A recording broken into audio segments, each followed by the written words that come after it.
Today I'm going to show you how to properly check the pressure in your car's tire. Welcome back to Shane's Main Shop.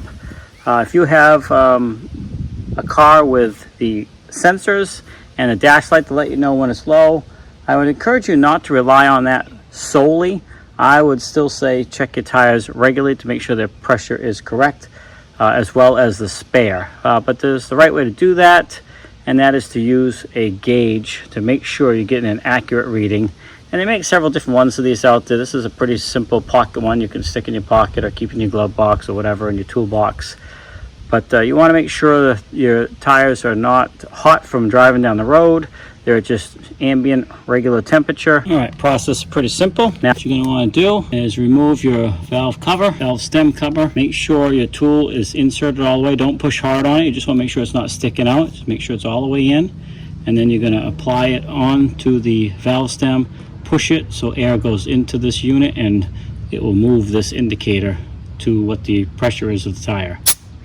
So you saw that shoot out, and you can see in this case we are a little over pressure, but we're at about 35 pounds. And you want to take and do that just a couple times to make sure the reading is accurate, so that you don't have this sitting sideways and air leaks out and you can see it hardly came out at all. So just make sure you get it on there really good and you get the appropriate reading. Now, what is the correct tire pressure? Well, that depends on your vehicle. Just inside the driver's door here, there is a tire chart, loading information, what tire size, as well as the appropriate pressure. So that's what you're going to go by. This is a 2011 Toyota Highlander. Your vehicle may be different, so keep that in mind. But this is where you're going to want to go, and that's located right there on the door jamb of the driver's door. Now, a lot of people will look at the tire for pressure because there is some indication on there of tire pressure. You can see right here it says max pressure 44 pounds. However, that's the maximum pressure. That's not the recommended pressure for the vehicle. So you want to go by your door jamb, assuming you have the correct tire on your car that it's called for. Then that's the information you want to use. Now, if you're swapping tires around using incorrect tire size, that information is going to change. But if you're using the correct tires for your vehicle, follow the information in your door jamb. The maximum pressure for this tire is 44 psi. You can see that right there, and you can find that on the tire wall. So you don't want to exceed that no matter what for this particular tire. Now, you're going to want to do this to all 4 tires, and then including the spare if you have a spare 5th tire. And I would recommend doing this.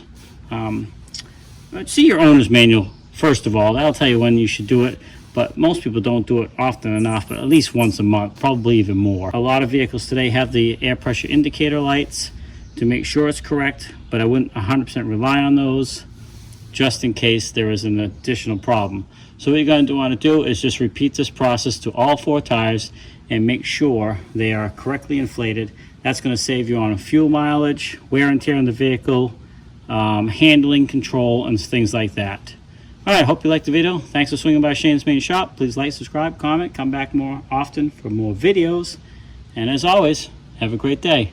We'll see you in the next one. You know, there's another channel out there that's got a lot of videos as well, and a pretty good variety, and that is The Art of Doing. Swing over to Ben's channel, The Art of Doing. He has a nice variety of different topics he does, really just trying to inspire people to try different things that they may not have tried before. I encourage you to swing over there, show him some love, click like on his channel, subscribe to him, and see if there's some stuff over there you might be interested in as well.